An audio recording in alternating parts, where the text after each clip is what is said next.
Hello, my name is Natalia Henry, and today I'm going to be presenting my project on human trafficking on the dark web. Now, human trafficking is the illegal obtainment of people to use them for forced labor, organ selling, and sexual exploitation. There are also other crimes associated with human trafficking, which will not be discussed in this presentation. Now, the dark web is a deep, unmonitored part of the web where criminal activity usually happens. And actually, the dark web makes up about 48% of the entire web. So most of it is going unmonitored. Now, the dark web has become a more significant part of how human trafficking has thrived over the years. This has allowed for a worldwide clientele and worldwide victims to be found.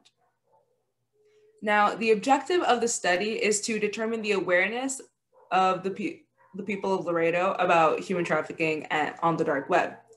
Now, this is important because since Laredo is a border town, it has a lot of missing persons cases and a lot of kidnapping cases. So it is important that the people of Laredo educate themselves on what could be out there. Now, the method used for this study was a survey. And the method used to conduct the survey was SurveyMonkey. Now, the survey was used to assess the people's opinions and their knowledge about human trafficking on the dark web.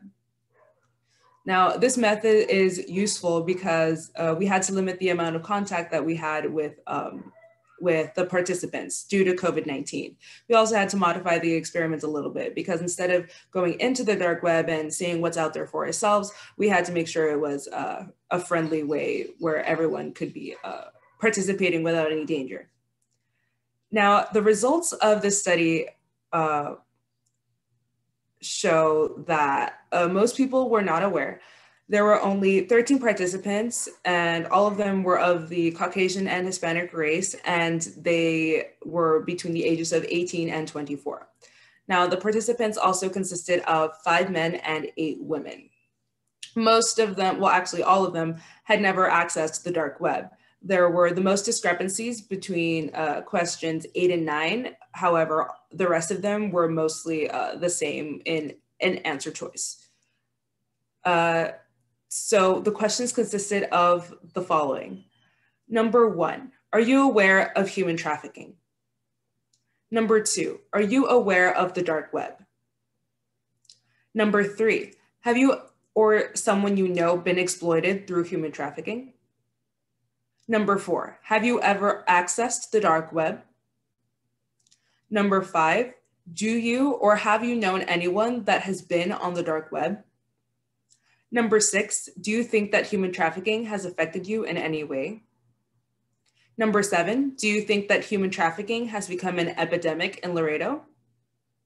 Number 8, do you think that this problem will escalate in the future? And finally, number 9, do you think that this problem will decrease in the future? Now, in the graphs below, these are just an example of questions 8 and 9 that had the most discrepancies.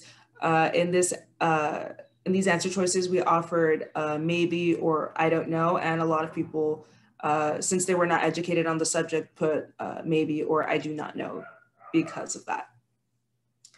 Now, in conclusion, since the study only had 13 participants and most of them were of the same race and age, there was not a lot of diversity. And since we did not have enough participants or diversity, it was hard to get an accurate depiction of how the people of Laredo think or the knowledge of the people in Laredo. Now, more participants and time would have been needed in order to gather more information on this topic. However, it is extremely important that we study and inform ourselves on this topic because the people of Laredo, like I said, there are a lot of missing persons cases. It is a global epidemic and it has made this city unsafe, and it is important that we know what is affecting our local community and how it will affect us in the future, and it should be monitored.